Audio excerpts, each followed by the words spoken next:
الله أكبر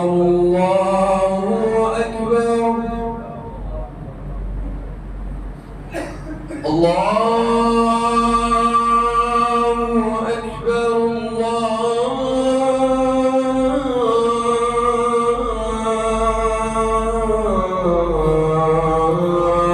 أكبر أشهد أن لا إله إلا الله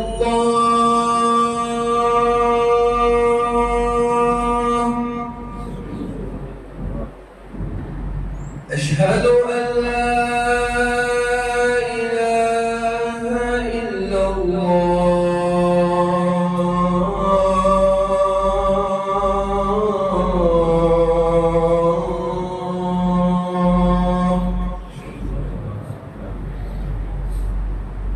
أشهد أن محمدًا رسول الله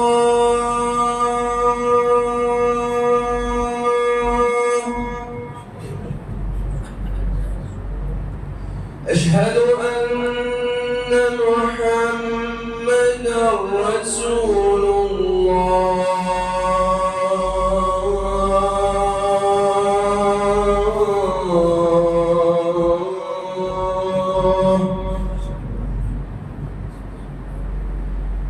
حي على الصلاة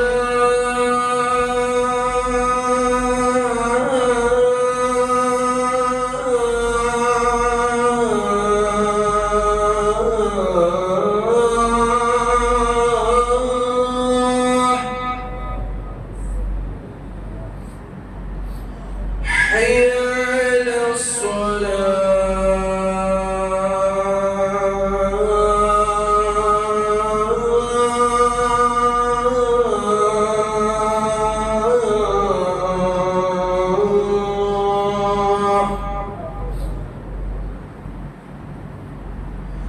حي على الفلاح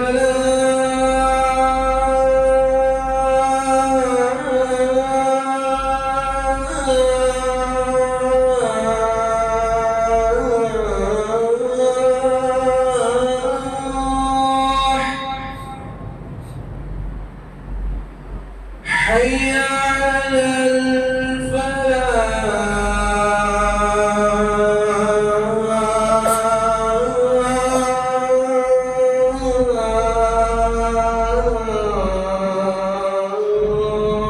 الفلاح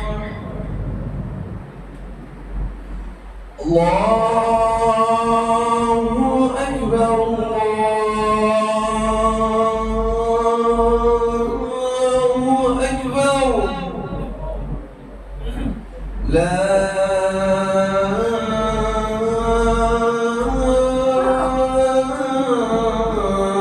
إله إلا الله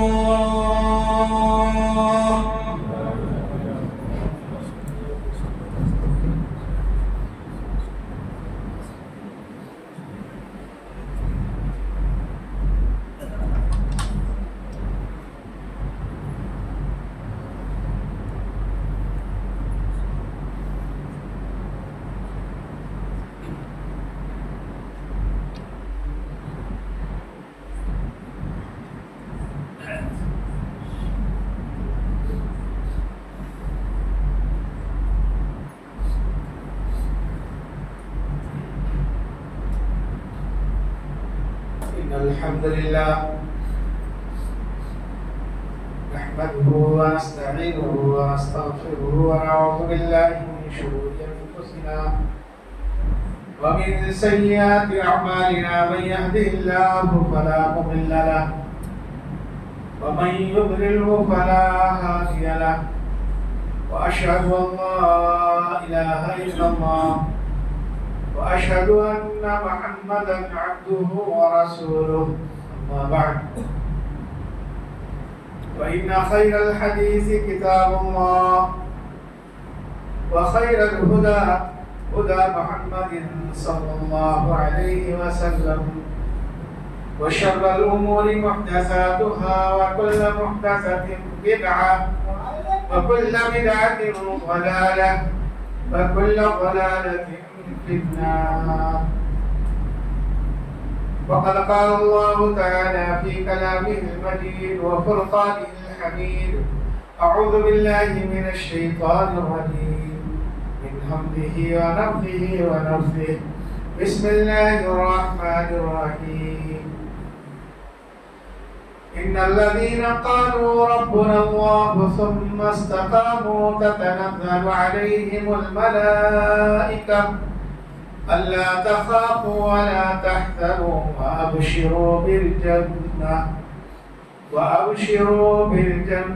التي كنتم توعدون.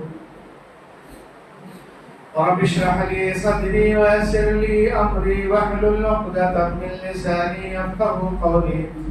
اللهم انفعني بما علمتني وعلمني ما ينفعني وزدني علما. اللهم زدني علما. إن الله وملائكته يصلون على النبي يا أيها الذين آمنوا صلوا عليه وسلموا تسليما. اللهم صل على محمد وعلى آل محمد كما صليت على إبراهيم وعلى آل إبراهيم إنك حميد مجيد. اللهم بارك على محمد وعلى آل محمد كما باركت على إبراهيم وعلى آل إبراهيم إنك حميد مجيد. تمام قسم کی تعریفات، حمد و ثنا، بڑائی اور کبریائی، اکتائی و پارسائی بارگاہ رب العزت کے لیے سزاوار ہے، جو ہمارا اور آپ کا اور ساری جہانوں کا مالک و مختار، نیز کل کائنات کا پروردگار و بالنہار.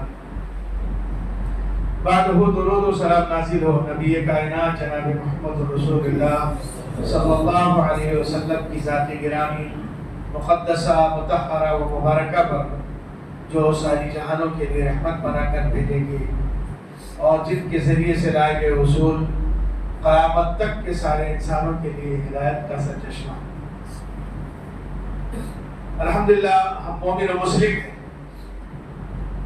ایمان والے کا یہ فرض بنتا ہے کہ جب تک اس دنیا میں سانسیں لے رہا ہے، ایمان کی حالت میں توحید کو سلامت رکھتے ہوئے لے، نبی رحمت کے بتائے ہوئے طریقے کے عین مطابق اس کی سانسیں گزر رہی، فرما برداری کا ہر گن اس کے اندر موجود ہو، تو وہ مومن ہے.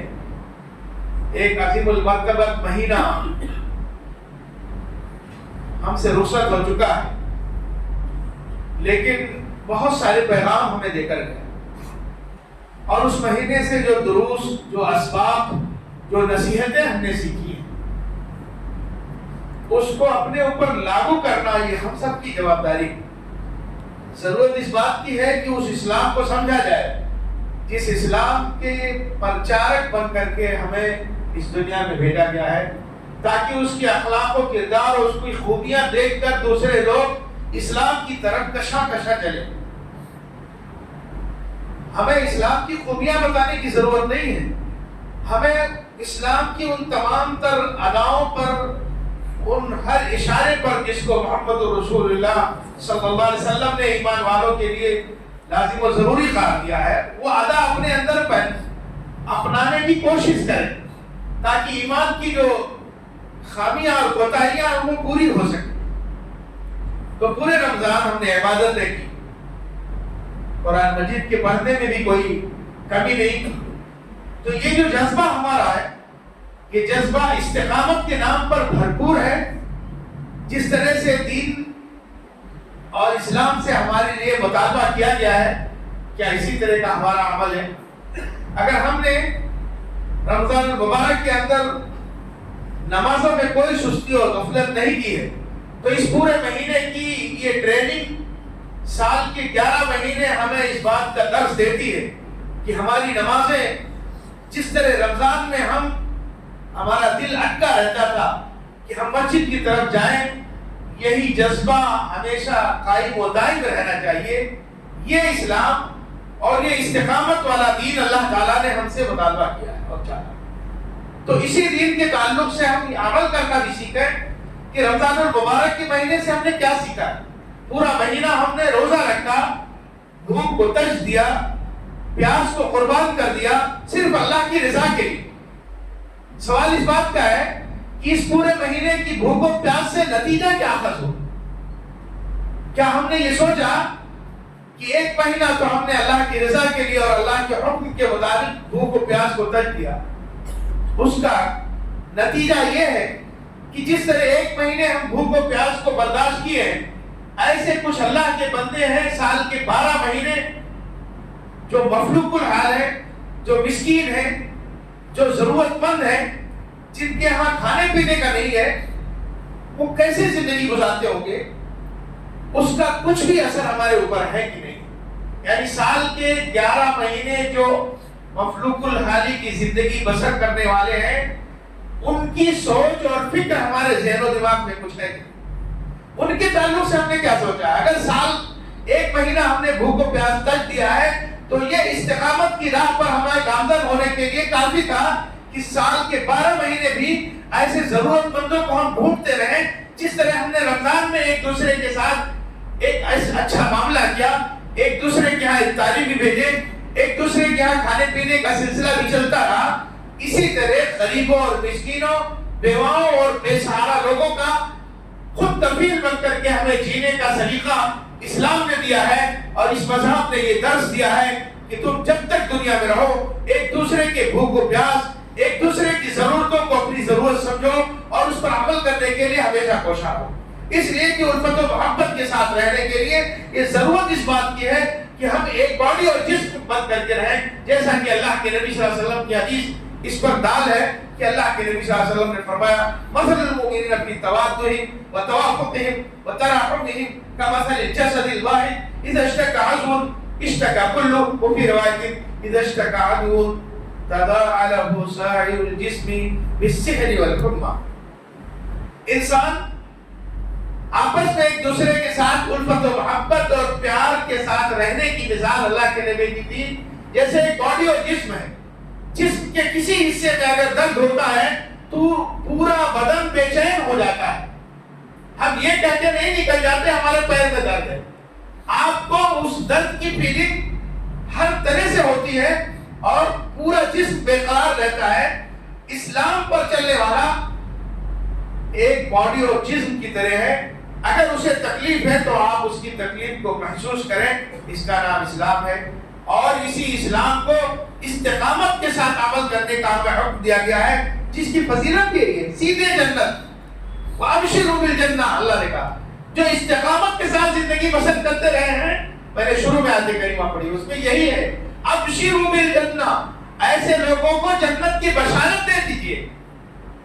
یہ معمولی بشارت ہے، ہم چاہتے ہیں جنتی بنے، ہم چاہتے ہیں کہ جنت میں جانے والا عمل کریں، تو یہی سارے عمل ہیں کہ ہمارے کردار، ہمارے اخلاق، ہمارے وتیرے، ہمارے طور طریقے قرآن و سنت کے عین مطابق ہے کہ نہیں، اور یہ کردار میں کتنی چینجنگ آئی ہے۔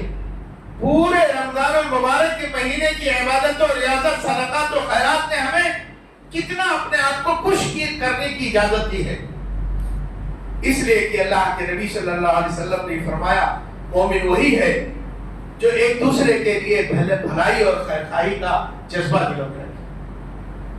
الدین والنصیحہ، اللہ کے نبی نے فرمایا دین خیرخواہی کا نام۔ قالوا لمن یا رسول اللہ، یہ خیرخواہی کس کے لیے کی جائے؟ تو اللہ کے نبی نے پورا نام دیا، للہ، اللہ کے لیے، ولرسولہ، اس کے رسول کے لیے، ولأئمة المسلمین، اور عام مسلمانوں کے لیے یہ خیرخواہی کا جذبہ ہو۔ جس جذبے کے تحت ہم جینا سیکھ لیں تو سیدھا جنت میں جانے کا راستہ بھی ہمارے لیے آسان ہے، اور یہ تبھی ممکن ہوگا جب ہم ایک دوسرے کے دکھ درد کو بانٹ لینے کا جذبہ دلوں میں رکھیں۔ ہم نے نیکیاں کی ہیں، نیکیوں کی قبولیت کے لیے کیا کوششیں کی؟ پورا رمضان ہم نے جو عبادتیں کی ہیں، چلو وہی عبادتیں ہی اللہ کے ہاں منوا لے جائیں، وہ عبادت اللہ قبول کر لے، وہ نیکیاں، وہ صدقہ و خیرات، وہ رات کا جاگنا، وہ قرآن کی تلاوت، وہ غریبوں کی مدد، وہ مسکینوں کی حمایت، وہ بیواؤں کے لیے سہارا بن جانا، یہ ساری نیکیاں آپ کی کہیں دھری کی دھری نہ رہ جائے. اللہ نے قبول کیا کہ نہیں, ہم نے اس پر غور بھی نہیں کیا. قبولیت کے لیے کیا کوشش کی ہے؟ ان نیکیوں کو رکھ کر کے اللہ کے سامنے رو گڑا کر کے ہم نے مانگا کہ نہیں اللہ ہم نے نیکیاں کی ہیں تو اسے قبول فرما لے. اسلاف کرام کا یہ طریقہ, روتے تھے گڑ گڑا کر کے اللہ کے سامنے, اللہ ہم نے نیکیاں کی. ہم تو بھولے نہیں سماتے نیکیاں کر لی بس ہو گیا. ان نیکیوں کے کرنے کے بعد اللہ نے قبول کیا کہ نہیں کیا, اس کے لیے کتنی کوششیں کی. یہ جو جذبہ ہم نے رکھا ہے ان نیکیوں کے تعلق سے, اللہ کے سامنے منوا لینے کا بھی جذبہ ہونا چاہیے. وہ رب اگر مان گیا نا تب تو بیڑا پار لگ گیا, ورنہ آپ کی یہ نیکیاں یہیں دھری کی دھری رہ جائیں. وہاں بھی استقامت ضروری ہے, اور ان نیکیوں کی قبول کرنے کے لیے یہ بھی ضروری ہے کہ آپ کا دل صاف ہو. آپ نیکیاں کرتے چلے گئے, دل صاف نہیں ہے, کسی کے لیے دشمنی ہے, کسی کے لیے عداوت رکھتے ہیں, کسی کے لیے بغض اور کینہ ہے, یہ ساری چیزیں ہوتے ہوئے آپ جنت پہ چلے جائیں گے. یہ ساری چیزوں کے ہوتے ہوئے آپ کی نیکی اللہ قبول کر لے گا. آپ نے بہرحال یہ حدیث سنی ہوگی, اللہ کے نبی نے فرمایا کسی مسلمان کے لیے جائز نہیں کہ 3 دن سے زیادہ وہ دشمنی رکھے. تو کیا مطلب 3 دن رکھنا جائز ہو گیا؟ دشمنی 3 دن نہیں, ایک لمحے کے لیے بھی جائز نہیں. لیکن اتنی رعایت شریعت نے دی ہے کہ تیسرے دن جب نیکیاں آسمان کی طرف بلند کی جاتی ہیں, سوموار اور جمعرات کو بندوں کے اعمال اللہ کے ہاں پیش کیے جاتے ہیں. اللہ کے نبی اس دن نفل روزے کا بھی اہتمام کرتے. کہا گیا کیوں ایسا کرتے؟ کہا میں چاہتا ہوں کہ اللہ سب کچھ جانتا ہے پھر بھی پوچھتا ہے. جب نیکیاں لے کے جاتے ہیں فرشتے تو کہتے ہیں اللہ میرے بندے کو کس حال میں پاکا؟ اللہ وہ روزے سے. کتنا پروردگار کو خوش کرنے والا یہ عمل ہے.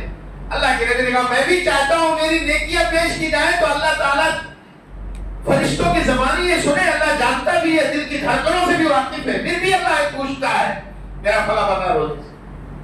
تو یہ روزہ نہیں رکھ سکتے ہیں تو جو نیکیاں کی ہیں ان نیکیوں کے لیے آڑے بننے والے جو ہمارے عمل ہیں, ہماری دشمنیاں, ہمارے کینہ کپٹ, ہماری یہ بے غیرتی, جو ایک دوسرے کے لیے سگا بھائی ہوتے ہوئے بھی جو نفرتیں اور دشمنیاں رکھی ہیں, اور یہ انتشار و بے چینی جو ہمارے صفوں میں دراڑ بننے کے لیے کافی, افتراق و انتشار کے لیے کافی. کبھی ہم نے نہیں سوچا کہ یہ نیکیاں ہماری قبول ہوئی کہ نہیں, کر ڈالے بس. تو یہ 3 دن کے بعد اللہ تعالیٰ کے یہاں جب نیکیاں جاتی ہے اللہ ریجیکٹ کر دیتا, لے جاؤ نیکیوں. اگر یہ معاف کرنے کا جذبہ رکھتا ہے, اگر یہ نیکیاں کر کے بھی یہ چاہتا ہے اللہ قبول کر لے, تو یہ دشمنیاں ختم کرو. ایمان والا ایک دوسرے کے لیے محبت و پیار کے لیے جیتا ہے, ایمان کی نسبت سے وہ جیتا ہے. تو اس کسی بھی ملک اور شہر اور کسی قصبے میں جانے والا بھی جب مسجد میں قدم رکھے نا تو وہ اجنبی نہیں محسوس کرتا ہے, اپنے آپ کو اجنبی نہیں محسوس. میں اس گھر میں ہوں جہاں اللہ والے ہیں, اللہ کا کلمہ بلند کرنے والے ہیں, اللہ کے سامنے سجدہ ریز ہونے والے ہیں, اور اس بات کا اعتراف کرنے والے اللہ جو کچھ بھی تو نے دے دیا ہے سب تیرا, چھین بھی سکتا ہے, دینا بھی جانتا ہے. شکر گزاری کے لیے ہم نے سجدہ ریز ہونے کی قسم کھائی ہے. ہم نے کتنی نمازیں پڑھی ہے, کتنا فرض ادا کیا ہے, یہ ساری چیزیں تو ضروری ہے. ان ضروری چیزوں کو کرنے کے لیے ہم نے کیا تیاری کی؟ سمجھ گئے میری بات؟ کہ 3 دن بھی اگر آپ نے دشمنیاں رکھی ہیں تو پورا مہینہ اگر دشمنی میں گزار دیے تو وہ روزے والی لوگ کی نیکیاں کھا جائیں گی. ہمیشہ ہمارا دل صاف ہونا چاہیے, صاف و شفاف, ایک دوسرے کے لیے دشمنیاں نہ ہو. وہ بھی تو للہ فی اللہ جو کہا بنا حبا للہ وابغض للہ واعطى للہ ومنع للہ فقد استكمل الایمان. جس نے اللہ کے لیے دوستی کی, اللہ کے لیے دشمنی کی, اللہ کے لیے دیا, اللہ کے لیے نہیں دیا, اس نے ایمان مکمل. اب یہ دوستی بھی اللہ کے لیے, دشمنی اللہ کے لیے کیسا؟ ایک ظاہر سی بات ہے, آپ کے وہ آپ نے یہ خطبہ بھی سنا ہوگا, شیاطین ہر طرح سے حملہ کرتے ہیں.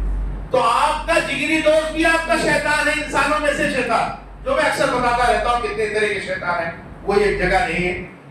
تو شیطان آپ کے انسان دوست میں سے بھی ہے, جو آپ کو اب نماز ہونے کے وقت اذان ہونے پر بھی کہتا ہے چلو ہوٹلوں پہ گپ سڑا کے کریں گے, مسجد میں نہیں. وہ نماز سے روکتا ہے آپ کو, وہ دینی کام سے روکتا ہے. یہ دینی کام سے روکنے والے اللہ نے کہا من الجنۃ والناس, جو وسوسے ڈالتے ہیں وہ جناتوں میں سے بھی, انسانوں میں سے. تو یہ غلط کام کرنے کے لیے ورغلاتے ہیں جو آپ کو نیکیوں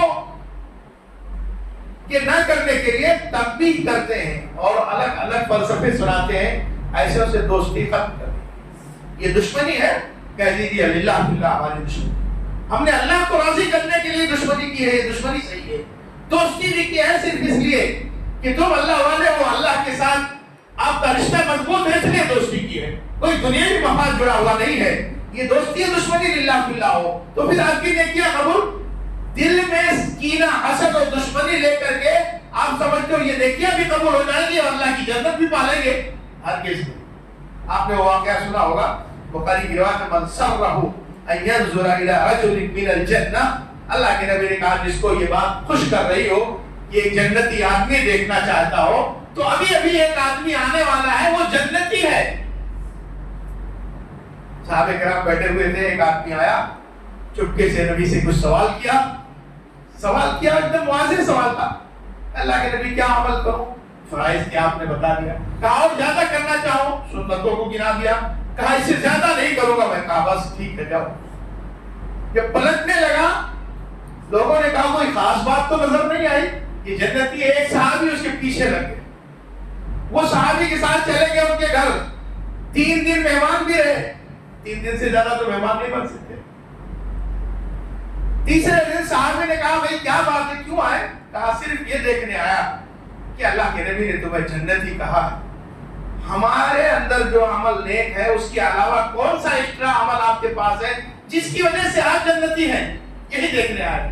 لیکن میں 3 دن میں دیکھا جو میں کرتا ہوں آپ بھی کرتے ہیں۔ اچھا وہ تہجد پڑھتے تھے، ہم نہیں پڑھتے ہیں، ہم تو فرض نہیں پڑھا کرتے ہیں۔ وہ صحابی بھی اٹھ کر کے تہجد بھی پڑھتے تھے، قیام اللیل کرتے تھے، اللہ کو یاد کرتے تھے، ہاں اللہ سے معافی مانگتے تھے، اللہ کوئی کسی کے لیے دشمنی دل میں نہ رکھ، عداوت نہ رکھ، کینہ کپٹ نہ رکھ، اللہ جو نیکیاں کر لی ہیں اللہ اسے قبول فرما لے، مزید نیکیاں مستقل کرنے کی تو یہ استقامت والی بات، مستقل نیکیاں کرتے رہنے کی ہمیں توفیق عطا۔ تو صحابی نے کہا کوئی خاص عمل تو نہیں، لیکن ایک عمل ہے میرے، وہ کیا؟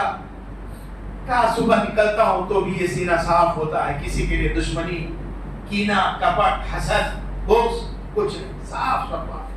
رات کو آتا ہوں سونے تب بھی اس دل میں کسی کے لیے کوئی نفرت و دشمنی نہیں رہا کرتی ہے، اللہ کے لیے راضی رہتے ہیں، جس حال میں اللہ رکھے راضی رکھے، کسی کے لیے دشمنی نہیں رکھنے کا۔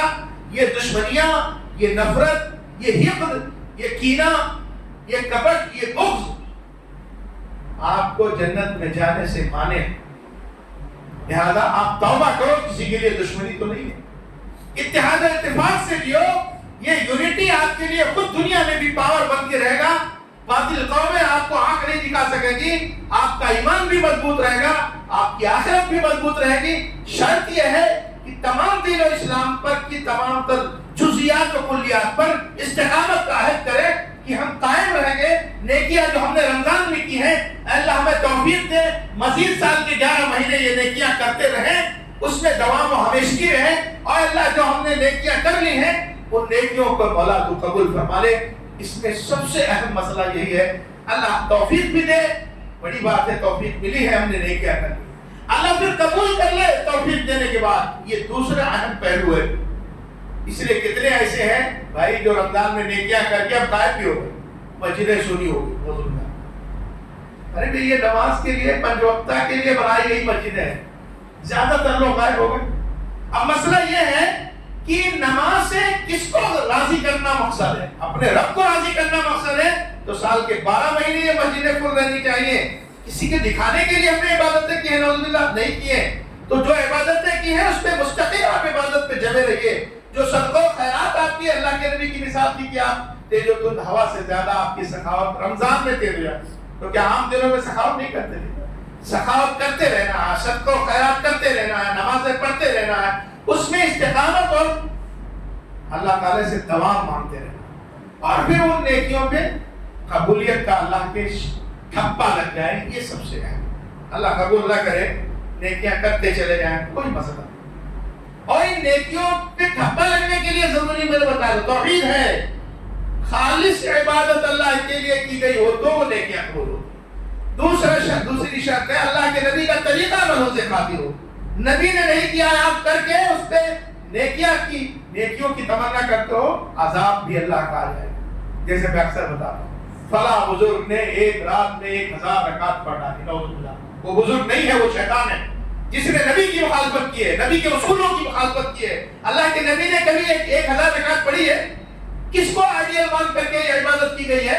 اللہ کے ہاں ایسی عبادتیں قبول نہیں ہے، اکارت ہو جائے گی یہ باتیں۔ فَلْيَحْذَرِ الَّذِينَ يُخَالِفُونَ عَنْ أَمْرِهِ أَن تُصِيبَهُمْ فِتْنَةٌ أَوْ يُصِيبَهُمْ عَذَابٌ أَلِيمٌ، یہ قرآن کی آیت ہے۔ چاہیے کہ ڈرے وہ لوگ کہ نبی کی معمولی مخالفت کرتے ہیں، نیکی میں ہو یا برائی میں ہو یا کسی بھی چیز میں ہو۔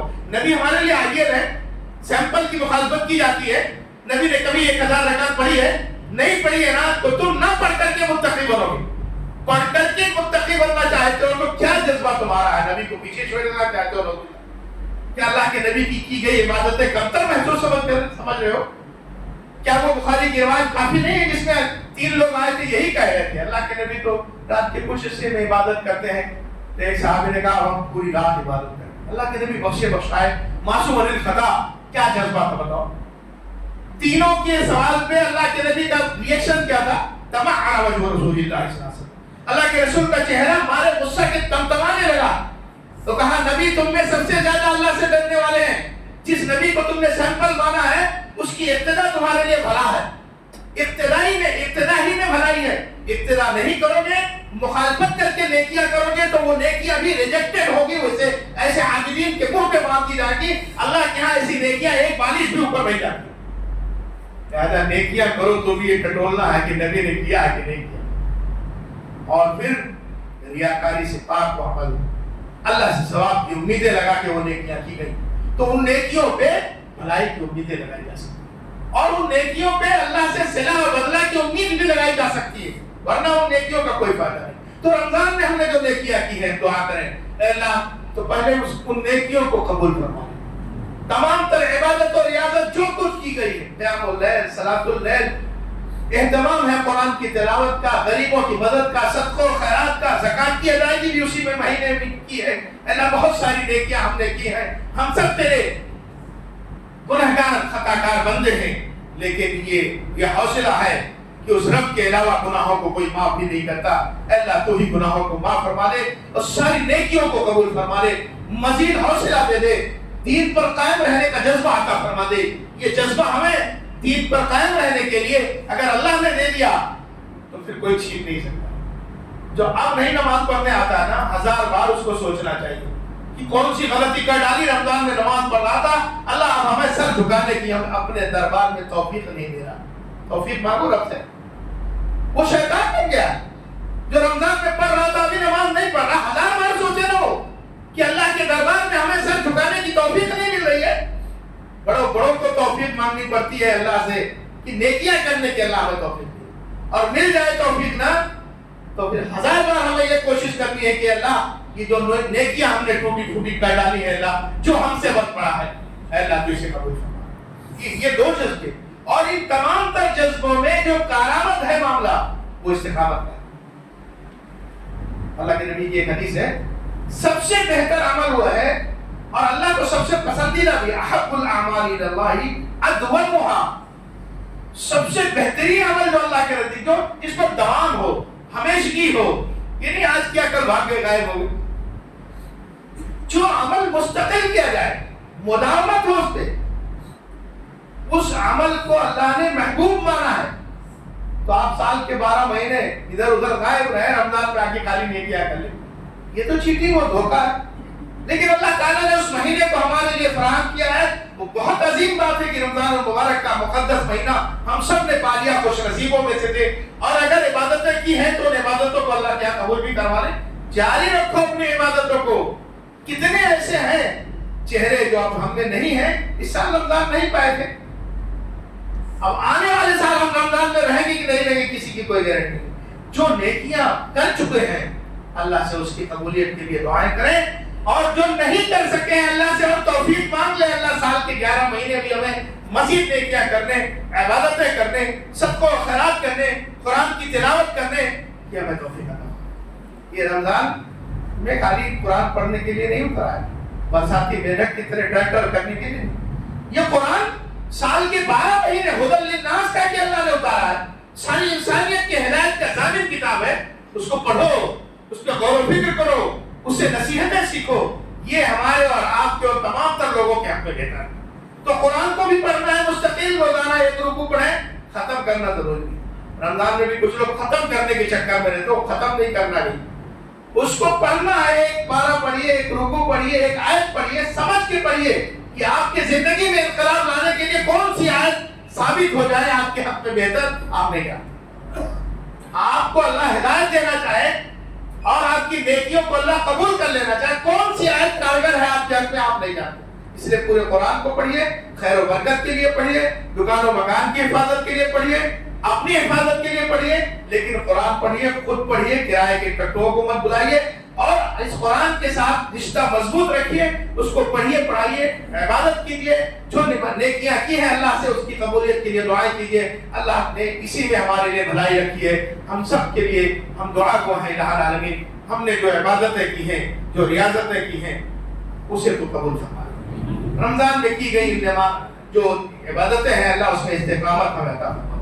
استقامت کے پہلو پہ بہت ساری باتیں کہنی تھی، لیکن وقت اجازت نہیں دے رہا۔ بہت ساری باتیں کہی گئی ہیں، لیکن مقصد یہی ہے کہ یہ استقامت کا جو پہلو ہے وہ ہم اپنے اوپر غالب رکھیں، اللہ کے سامنے روئیں گڑگڑائیں، ان نیکیوں کو اللہ قبول فرما لے، یہ بہت بہتر چیز ہے اور یہ سب کے لیے بہتر ہے۔ اللہ تعالیٰ ہمیں مزید نیکیاں کرنے کی توفیق عطا فرمائے۔ اللہ جو بے اولاد ہے انہیں نیک اور صالح اولاد عطا فرما دے، جو بیمار ہے انہیں شفا کلیہ عطا فرما دے، جو مر چکے ان کی مغفرت فرما دے۔ اللہ جو بے توفیق ہیں تو انہیں توفیق عطا فرما دے، ہدایت نہیں ملی اللہ انہیں ہدایت دے دے، ضلالت ہی ان کی حق میں ہے تو اللہ تو بہتر جانتا ہے انہیں جس جگہ لگنا ہے، اللہ ان کے دلوں کو تو پھیر دے، ہدایت کی طرف مائل کر دے، تاکہ سارے لوگ ہدایت کی طرف مائل ہو جائیں، تیری مسجدیں آباد ہو جائیں، اور تیرے گھر میں موجود رہتے ہوئے سب کے دل تیرے ساتھ لگے رہیں، سب کے دلوں سے نفرتیں ختم کر دے، اتحاد و اتفاق پیدا کر دے، دشمنیاں ختم کر دے۔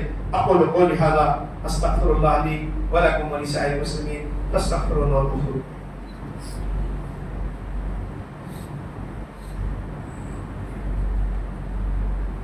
الحمد للہ رب العالمین والصلاة والسلام علی سید الانبیاء والمرسلین وعلی آلہ وصحبہ اجمعین، اما بعد، ان اللہ وملائکتہ یصلون علی النبی یا ایھا الذین آمنوا صلوا علیہ وسلموا تسلیما۔ اللهم صل على محمد وعلى آل محمد كما صليت على إبراهيم وعلى آل إبراهيم إنك حميد مجيد۔ اللهم بارك على محمد وعلى آل محمد كما باركت على إبراهيم وعلى آل إبراهيم إنك حميد مجيد۔ عباد الله رحمكم الله، إن الله يأمر بالعدل والإحسان وإيتاء ذي القربى وينهى عن الفحشاء والمنكر والبغي يعظكم لعلكم تذكرون۔ اذكروا الله يذكركم وادعوه يستجب لكم، ولذكر الله تعالى أولى وأطول وأتم وأكبر۔